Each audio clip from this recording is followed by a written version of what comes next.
Okay. Starting with, no, we picked the girl 3. The man was 1. I got mixed up. I thought, I'm sorry. It was 1, 2, 3. Okay. We'll do the man next time. I'll save the pictures. So that is a little too large.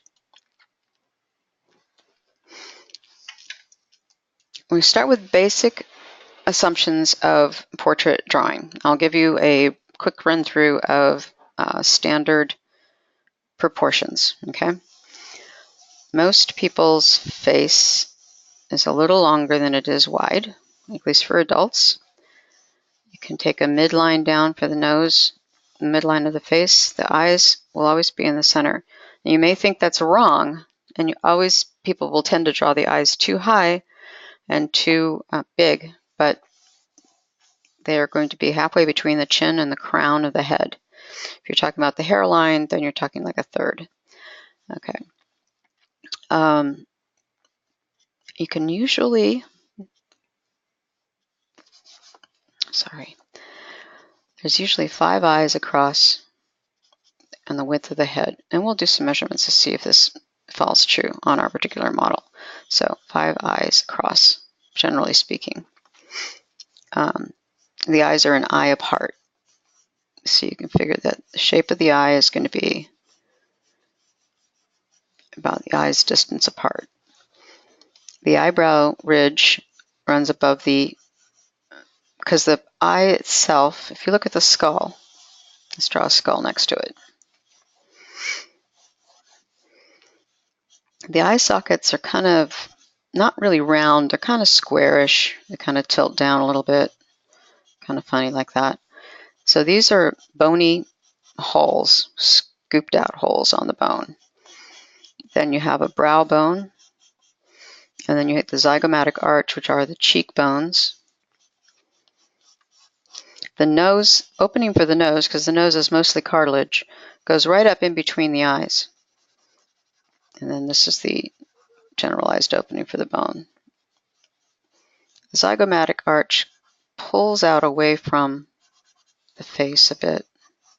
It's because a lot of muscles attach onto that bone and under that bone. The face has something like 40-something muscles in it. This all comes down to the top, the maxilla, the top of the teeth. The bottom jaw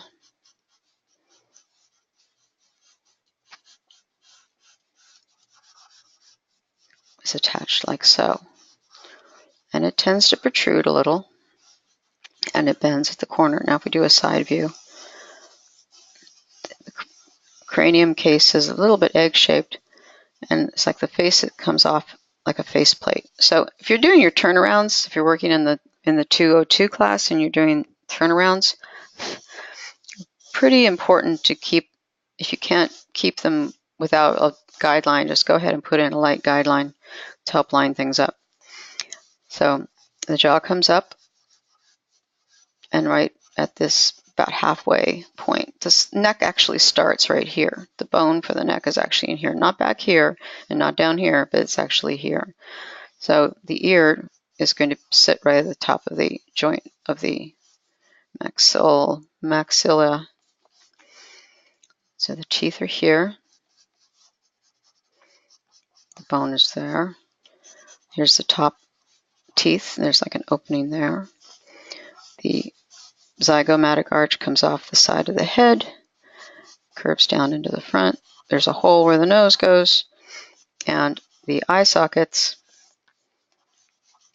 are oblique from the side angle. Make sure you give the back of the head enough room for a brain. So here's the teeth. No brains. No, I know you have no brains.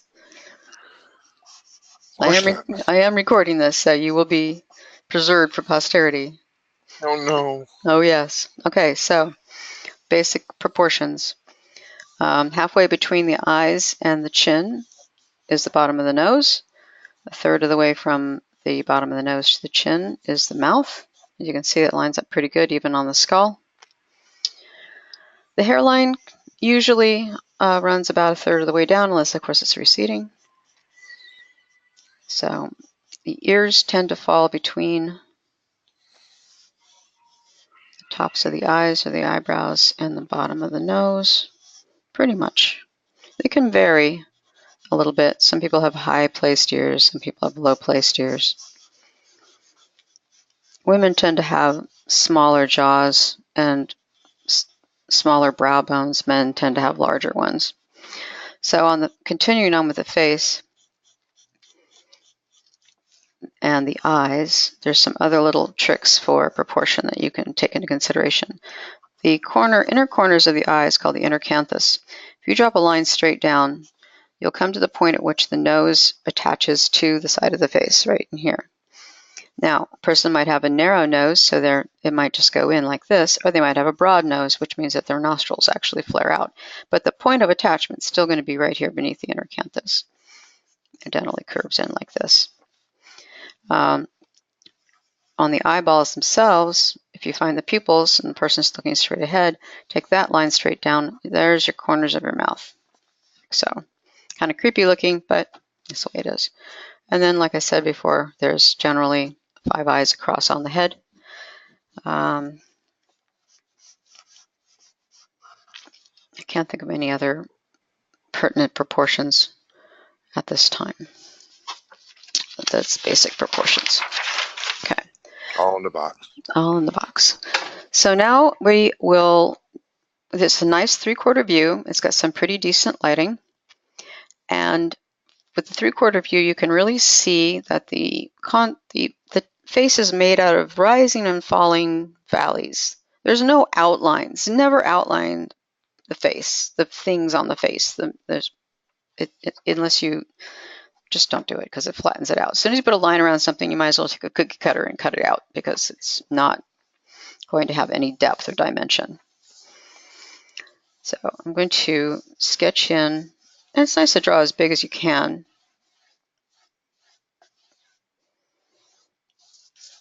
And I'm going to add on a little bit for the back of her head. Just a lot of it's hair, so we'll account for the hair above the line of the bone. That's all a shape. She's got a pretty long face, so I like to at least isolate the actual structure of the face. You can see the middle of the line, the middle of the face is where the eyes are. Her head is slightly turned, so we'll do a slightly turned. I like to think of this as a longitude on the planet, and this is like the equator.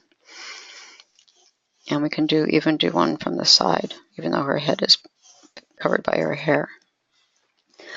So because the bridge of the nose pops out a good, inch or so, then the eyes are sunken into the head, and then we have a binocular vision. Our eyes are flat on a plane.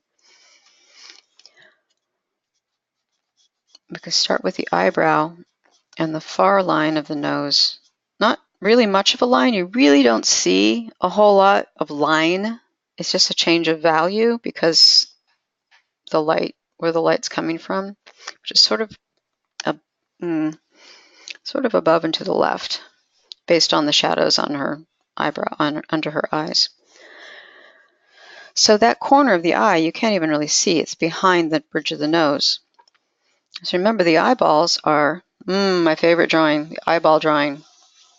Eyeballs are round, wet objects of gelatinous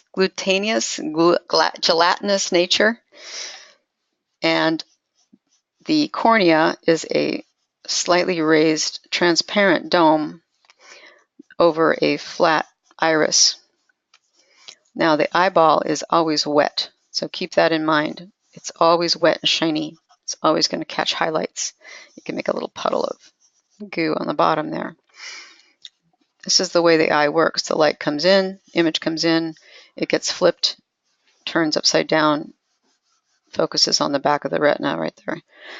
Nearsighted people their eyes are too long, and farsighted people, their eyes are too narrow, so the focus is off, but that's neither here nor there. On the back of the retina are all the cones, which pick up color, and then all around the sides are rods, which pick up value, which is why, and there's tons more rods than there are cones, which is why you can see more things in black and white than you can in color. So if you imagine this, this is all surrounded by bone. So imagine the eye socket bone is around this, most of this eye is buried underneath that bony protection unit, right? And the skin comes over the brow bone and down. If the eye is closed, of course, the skin is stretched over the eye. Actually, it comes down a little bit further. And then there's the under eyelid, and then there's the cheek. So if the eye is open, there's a thickness to that skin. Now, it's pretty thick, and it curves around the roundness of the eyeball. So you use all these little tricks to really help get your eyeball seeming round. But see how much of the eyeball is actually hidden. But don't forget, there's a thickness to the eyelids, even though they fold away. And then on the outside edge of the eyelid, of course, is a little bit of hair to help protect the eye. Overlaps a little bit on top from bottom. Okay, so we can see this quite clearly in our model that she has pretty round eyeballs and they are pretty deeply set. She's got a quite prominent brow bone. So we can very pretty eyebrows. She probably gets them done.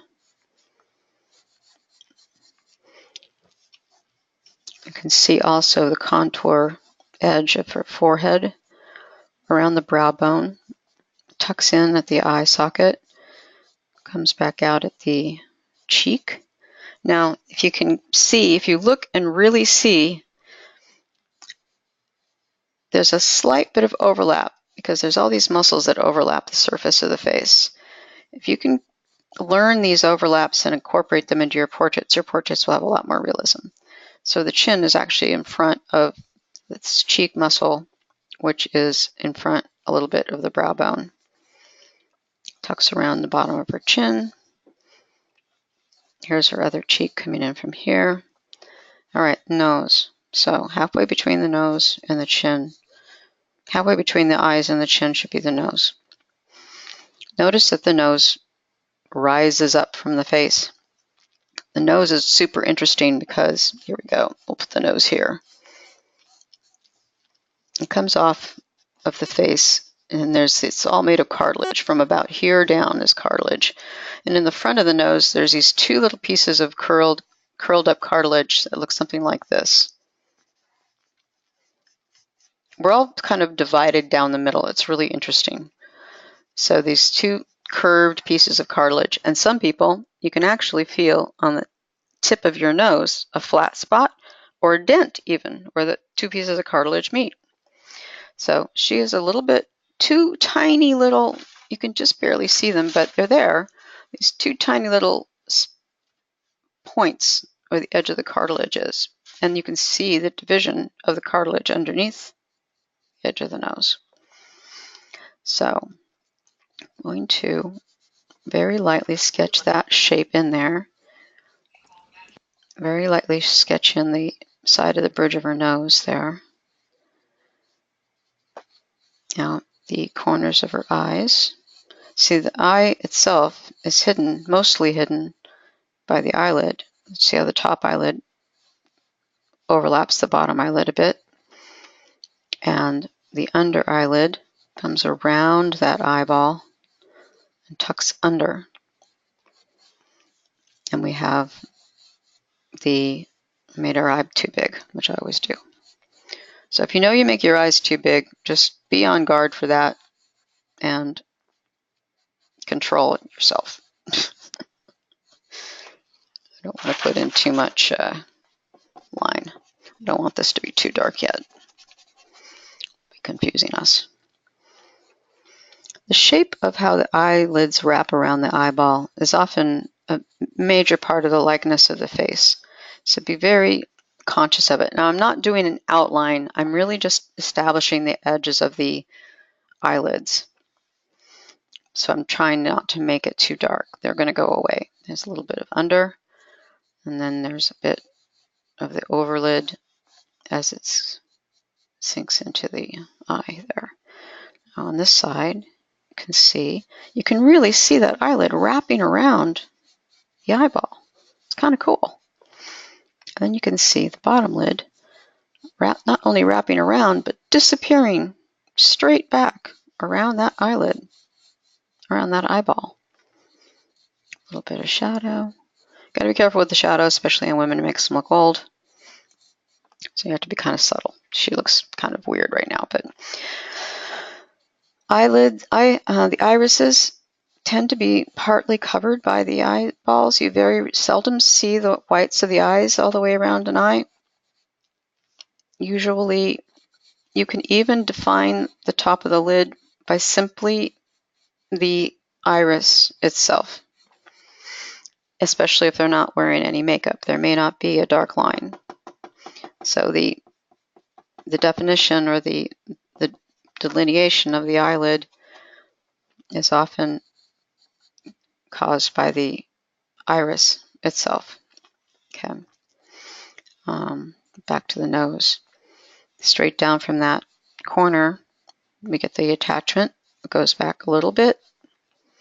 And there's the nostril, which is that looping cartilage. And you can see that looping cartilage as it loops under.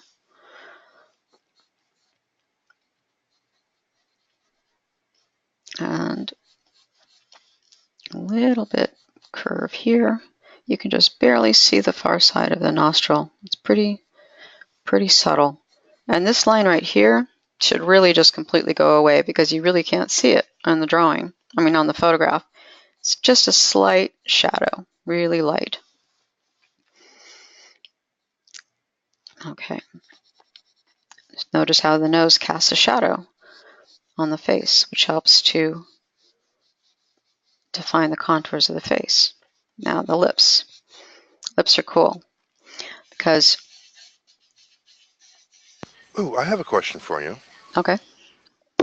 When you do the corners of the mouth, do you use the donut method like I do, or do you kind of just... I use the donut method. Okay. But I also think of, I'm more focused on the lips, like the middle part of the lip comes forward, and then the bottom part of the lip comes forward, and then the top part of the lip comes forward. And then there's like you can do that donut right here, but this is like the inner bit of the donut, right? So Right. this comes in front of the top lip, the top lip comes over, and then even in a smiling face, the little corners of the mouth are above and over and cast a shadow. So if you keep that in mind when you're doing your lips, and also you don't want to outline your lips too much or they'll look like they're wearing lipstick, there's not much difference in lips to skin except for a slight change of texture and maybe a slight change of color, as well as a change of angle. So there's a change of plane, which will define the edges of the lips more than anything else. And this overlap of the bottom lip onto the chin, like so, and then you have the overlap of the upper lip coming forward, which will have a shadow, and it casts a shadow on the bottom lip too, and the bottom lip is round. So any cast shadow can create a roundness on the bottom lip, and then there's also sometimes you can get a little bit of a reflected light. Okay, so she doesn't have much of a... Ambrosia asked a question that I don't think I'm equipped to answer for you. Does the nose connect to the eyebrows or head, and does the lips connect to the nose or no? Well, everything is connected to everything else. If you think about the bony bits, the ridge of the bony part of the nose here is definitely part of the brow ridge and the orbit that it sinks into. That's probably structurally one of the most important things. As far as the mouth versus the nose, there's a sphincter muscle around the mouth and around the eyes, actually. These are muscles that squeeze tight and become waterproof. They make a waterproof seal around your eyes. So there's orbicularis oculi and the orbicularis oris, and these are round muscles that go around that. And then there's some ligaments that hold them in the corners to keep them from, I don't know, popping off or something. Also keep in mind, like from above, those teeth come out away from, here's the head, the teeth are round, they actually go in, the teeth go in. So that's a major thing to keep in mind when you're talking about the mouth, because you want to make sure that the mouth is wrapping around. So if it's connected, yes, there's muscles that go alongside the nose that attach to the corners of the mouth. There's the muscle that goes around the mouth. There's muscles that are attached to muscles on the face that are not attached normal. All other muscles on the skeleton, on the external skeleton, are attached to bones, because it's all the point of the muscle is to pull, and they pull one bone closer to another. With the face, they're often attached to other muscles, and it's simply for expression. So there is, they'll pull like the corners of the mouth up, or they'll pull the corners of the mouth down. There's a muscle on the face that's called the triangularis, which is down here. It pulls them down on the corner of the mouth. There's a muscle on the nose called the labia nasaris, I think it's called, which basically means the nose, that the muscle that runs alongside of the nose. And there's quite a few of them. There's a big muscle here called the masseter, which controls the jaw. And then there's other muscles on top. Starts with an R, and I can't think of what it is off the top of my head. Never mind. Anyway, back to our drawing. I think I know what she was asking now, that you said all of that. I think I understand what she was asking, because when you draw a nose, you usually see that the eyebrows come along the bone, the brow bone, sure. But it also almost connects to the nose. Well, the bone of the nose is part of the nose. Yeah, and sometimes people have a monobrow too, where it goes right across the front. But there's the line of the bone is right here, and the socket sinks in, which allows the brow ridge to come out. Does that make sense? Does that help, Ambrosia?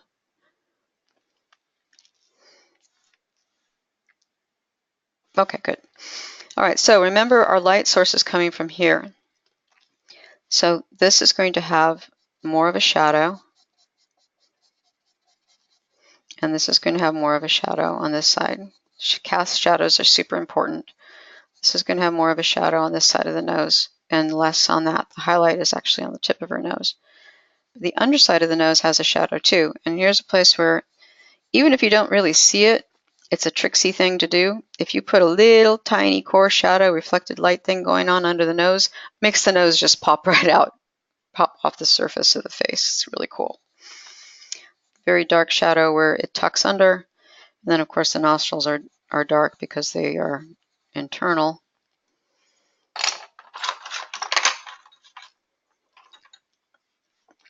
Now this eyelid, see, I want it to wrap around, and I can see a little bit of the edge. This is going to overlap in front, and then this part comes behind, and then the cheek comes out, and then this overlaps in front of the cheek, and then that. These little subtle overlaps will really help make things seem round. Her eyelids are so pronounced, so you can actually see the eyeball and then the lid overlapping, sticking out from the eyeball, and quite a bit of the white of the eye on that side and less on this side. But you still see a little bit in here. So then what you're dealing with on top of that is shadow. There's shadows being cast. So you think about the eye and the light the eyelid is casting a shadow on the eyeball. So it's not going to be bright white. It's not going to be a hard black line with a bright white edge. And the cornea is like a round glass top on a casserole dish, or even covering a plate. So the light comes from here. You get a specular highlight on the top of the glass, but you get a bit of a shadow under that specular highlight from the edge of the plate. And then the light comes through the cornea and lights up the far side of the eye. So this is the key to the look of the eye. You can see a tiny little specular highlight on her right there. And you don't really see one here, but I do see a light area. So I'm going to cheat and put a little specular highlight there. I do see definitely a shadow cast from her eyelid onto her eyeball. And you can see the little inner canthus, the little bit of meat that's in the corner of the eye there. And then the actual edge of the eyelid is lit up. So you don't even see a line. Truly, you don't see the line of the bottom lid because it's lighter than the eyeball itself. It's a highlight. So we darken the eye a little bit, put the eyelid under here. So it gives us a little white line between the iris. And then it comes around to shadow. I mean, it looks kind of creepy the way I'm drawing it, but just, it's hard to, I'm not trying to do a likeness so much as I'm trying to describe the construction and functions of the actual structure of the face. So you can see how her brow kind of bulges out over her eyelid as the eyelid sinks in. Now, if certain people have something called an epicanthic fold, which means that when their eyelids retreat or retract around the eyeball, they disappear basically. They fold under so much underneath this brow ridge that they disappear, which is more of an Asian look or Eskimo style look. All right, so now that I've done that highlight, we know there's a pupil in there that's going to be the darkest part, but there's also a shadow being cast from the eyelid onto the cornea, which goes underneath that highlight on the eye, and then it gets lighter as it goes to the other side because the light comes through and hits the other side. So you get this kind of a look. It starts to look kind of creepy and realistic when you do that. It's really cool. So eyelids casting a shadow both on the whites of the eye and on the cornea. Sometimes you can even see the lid lifting a little bit as it wraps around the cornea because the cornea protrudes a little. So you get the shadow. The iris is underneath, but it's in shadow, blending with the shadow of the eyelid onto the eyeball. And then it gets gradually a little lighter as it gets to the outside edge. And then often people have a dark edge to their iris. So now you've got super realistic eyes. I don't know if that's it doesn't seem like it's that focused, but hopefully that's all right. And you can define the actual eyeball by where it is blocked by the eyelid. She's got quite a bit of shadow on her eyelid here. So, and very much shadow on the inside. It's still there. It's still, her eye is darker than the little bit of the white of the eye that shows, but you can also see that shadow in the corner. All right, so here's the shadow of the nose. And we put that little reflected light there. We've got a cast shadow here. A little bit of a shadow on this side. A little more tucked in shadow on this side as that nose tucks under. And she doesn't have a very big fulcrum, which is the crease in the, I always think of it as the place where they sew up the, they stitch the body together in these two parts. These two parts come together and you get a seam all the way down. So this is the place that, and you don't have to draw it, but if it's pronounced, there might be a little tiny bit of a shadow on the dark side because it's a valley. And remember, anytime you want to make something look like it's going in and the light source is coming from here, you want to shadow the inside, and then it comes up to light, and then there's a slight shadow on the outside, and then now it looks like it's going in, right? So say you want it to go out, then you have a highlight on this side, and you get a shadow on this side, and better than that, you get a core shadow, a little reflected light, and then a cast shadow, and all of a sudden you've got something that's poking out at you, right? It's all an optical illusion. Bye, Dave. So her lips don't have the very extreme lip that I drew there, but the premise is still the same. And remember, it's going away from us. So this far side of her lip is going to be shorter, appear shorter than the close side, which is more on line to our vision. So go straight down from her eyelid, her iris. You're going to find that's where the corner of her mouth is, right down there. This wraps around. There's only a slight change of plane between her and slight color change between her lip and the skin, so I don't want to make an outline. I'm just going to make a little, it's actually, if I was working on toned paper, I would add a highlight to this top part because it pops out. And so the middle bit's over, and then the bottom part of the lip comes over, and then the top part of the lip comes over, and then it all tucks under there. So this part is shadowed because it's protruding. You can see how that is shadowed in here.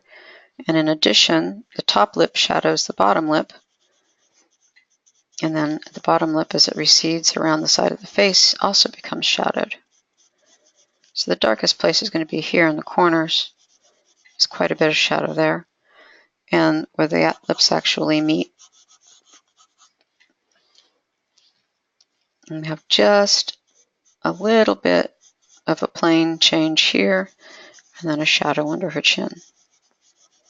Some people have very pronounced, what we were talking about before with the donuts, where these poofy parts around the corners of the mouth. That's what you're seeing out here and out here, but thinner people won't. All right. Chin, of course, is round, so we're going to put a little core shadow, cast shadow, and she's got makeup on her cheeks, but the cheek turns away from the light till it comes to the edge, and then it casts a shadow onto the neck. So there's no line, it's just the jaw wraps around, and then we have a cast shadow onto her neck. And then we also have her hair comes in front of it. Ta-da. All right. I put in a little bit of a hairline. So when you're drawing hair, you think of it as shape also. The dark shape, then the highlight is a lighter shape, and there's some dark pieces where there's bits of hair that overlap, etc. And then it goes like so, and this casts a bit of a shadow. You can see this is tucking back, and her hair kind of comes forward a little. So it actually is casting a little bit of a shadow on her face. Right there and right there. And then her hairline is here. On this side. And we can just barely see her ear. Right there. Right in line with it. The nose. And a nice shape, dark hair. Shadowed dark hair here. Ear picking out.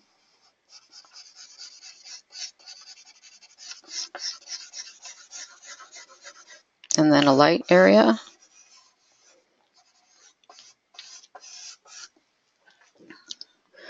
I made her jaw a little bit too deep. I need to trim it down a little bit.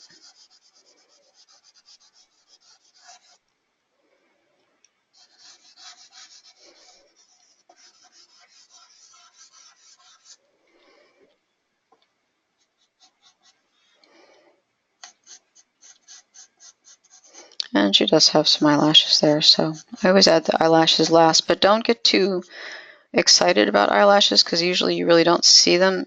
They're more like a shadow than anything else. I draw the hair both.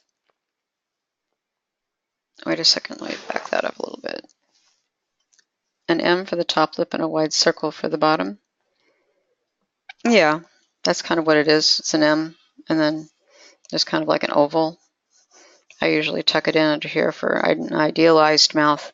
Her mouth isn't idealized that way. It pokes out a little bit. So we've actually got shadow here.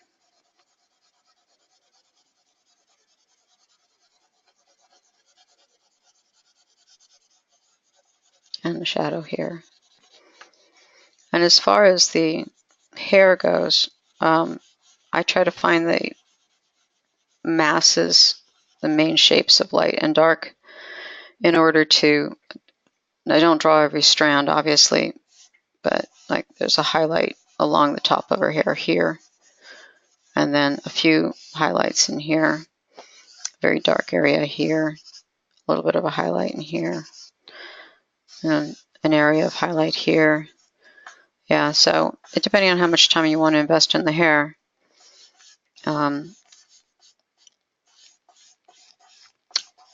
you don't really see every strand, you really just see areas of hair. Yeah, I tucked in her chin too much here. I can see when comparing my likeness, my drawing with the likeness of the woman in the picture, I can see a lot of flaws, but wasn't drawing with a gestalt viewpoint where I was trying to take in the whole. I was pretty much working on individual parts. So that's a fall down because you want to make sure that the parts relate to the whole. That's how you get the likeness, is the distance between parts of the face is as important as the elements of the face itself. So it's all about relationships. And you said to turn it upside down too. Can you turn it upside down so we can see it upside down? And I turn it upside down. It still looks pretty symmetrical to me. I mean, it looks like a 3/4 view. Sometimes you turn it upside down and you realize that one eye is like up or down when it shouldn't be. Or you can look at it in a mirror. Well, the cheeks are part of the head. They're bones. These are bones coming off, and then they're softened by muscles attaching and flesh on top of that. So I think the answer to that question would be yes. I'm also just drawing on newsprint. This is not very nice paper, so it's not something I would normally do a portrait on. And you got to be really careful about lines, but there is a slight, very slight shadow of a line here and here. But you got to be super careful about that so that you don't age the person unnecessarily. And then a highlight on the nose, the bridge of the nose. Yeah, something not quite exactly right going on. I think it's with the other eye here. There's too much dark. And you can't see the highlight rim of the edge. If I'm painting it, then I can go in and I can put specular highlights. The neck goes behind the chin. The chin juts forward from the neck, like so. So her neck is underneath her chin. And we have this dark mass of hair that helps define that external edge of her face. Still too much. But try to avoid those hard lines and remember edge control. And well, it all depends on what your purpose is. If you're doing it as an animation, you have to use line, but if you're doing that, then you want to really focus on overlapping lines. If you're doing a portrait, then you want to focus on controlling that edge to make the edge feel like an edge and not an outline. Does that make sense? Okay, so not a great portrait, but it's a reasonable likeness.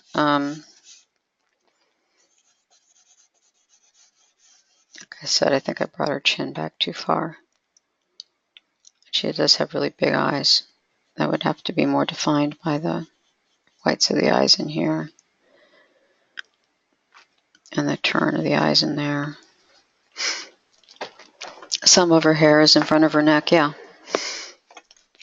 This part right here. And this part is partially in front, partially behind. Okay, let's see. Let's talk about tablets. So that's a basic overview of proportion and face. I'm going to stop the recording.